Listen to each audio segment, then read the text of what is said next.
aiatehnika huvilised. Kuna traktorite hinnatase poodides kõigub siin 1000 kuni 6000 euro vahel, siis võib kindlasti tekkida küsimusi, et miks üks või teine masin nii odav või nii kallis on.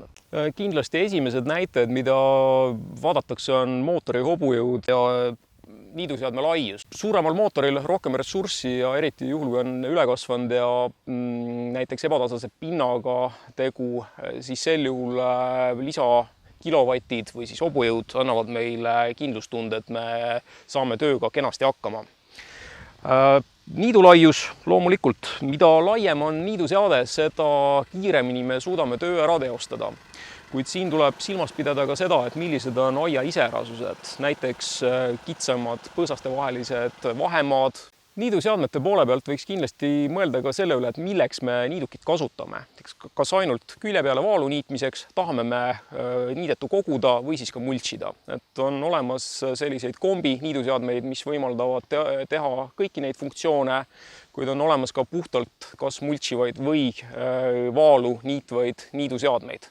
Järgmise asjana võiks vaadata seda, kui mugav on ka selle masinaga tööd teha. Kui mugav on siia rooli taha istuma tulla ja kui mugav siit ära minna. Kuna me veedame traktori roolis nädala jooksul päris mitmeid tunde, siis on oluline, kui mugavalt me ennast siin ka istmes tunneme.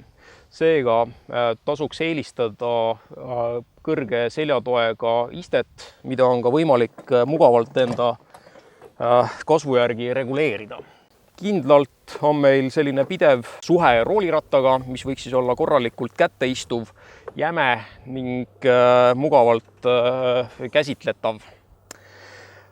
Juhtseadised, kust me saame siis valida mootoripöördeid ning erinevaid funktsioone, ka sellele võiks tähelepanu pöörata, et nad oleksid kenasti käeulatuses. Tinglikult me võime mugavuse alla liigitada ka veererataste suurused.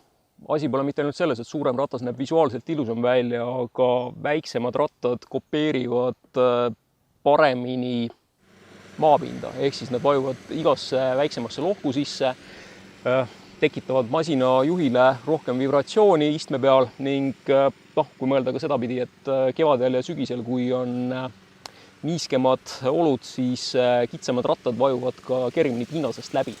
Ehk siis suurem ratas, mugavam töö. Aga tegelikult julgen ma küll öelda, et üks murutraktor on täpselt sama hea, kui hea on tema jõuülekanne. Klassikaliselt me saame jagada jõuülekanded kaheks: manuaal jõuülekanne ja automaat jõuülekanne.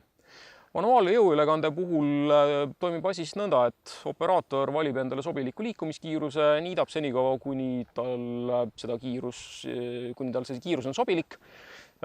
Siis ta seiskab hetkeks, masina valib uue sobiliku liikumiskiiruse ning jätkab tööd. Automaat jõuülekande puhul on siis võimalik liikumiskiirust sujuvalt töö käigus reguleerida. Automaat jõuülekanded saab põhimõtteliselt jagada kaheks, et kas on tegu variaatoripõhiste või hüdroülekannet kasutatavate süsteemidega.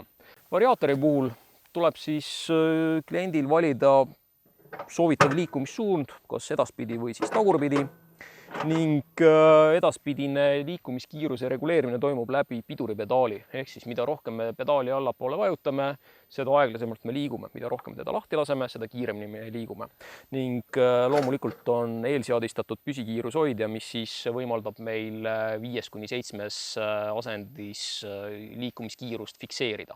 Variaatoripõhiste automaatjõuülekannete kallimas otsas on siis olemas ka süsteem, kus meil samamoodi operaator valib liikumise suuna edaspidi või tagurpidi, kuid liikumiskiiruse ja pidurdamise jaoks on meil eraldi pedaalid. Hüdrostaatilist tagasilda kasutavad automaatjõuülekanded võib samamoodi jagada siis kaheks. Lihtsam neist on siis käsikangjuhtimisega süsteem, kus siis kasutaja kasutab siis valitsat, et valida liikumissuund kas edaspidi või tagurpidi ning vastavalt sellele ka liikumiskiirus.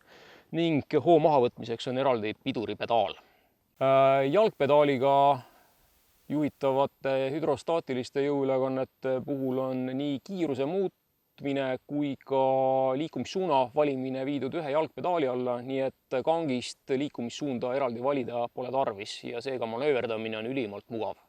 Seega, kuna traktori ost pole mitte investeering üheks hooajaks, vaid pikkadeks aastateks, siis ennem valiku langetamist viska pilk peale oma aiale, leides siis sobiliku niiduseadme suurusega masina, mõtle ka sellele, et millised lisad teeksid töö kiiremaks ning mugavamaks. Ning juhul, kui tekib veel mingisuguseid küsimusi, siis kindlasti kõik aiatehnika eksperdid on valmis teid nõustama.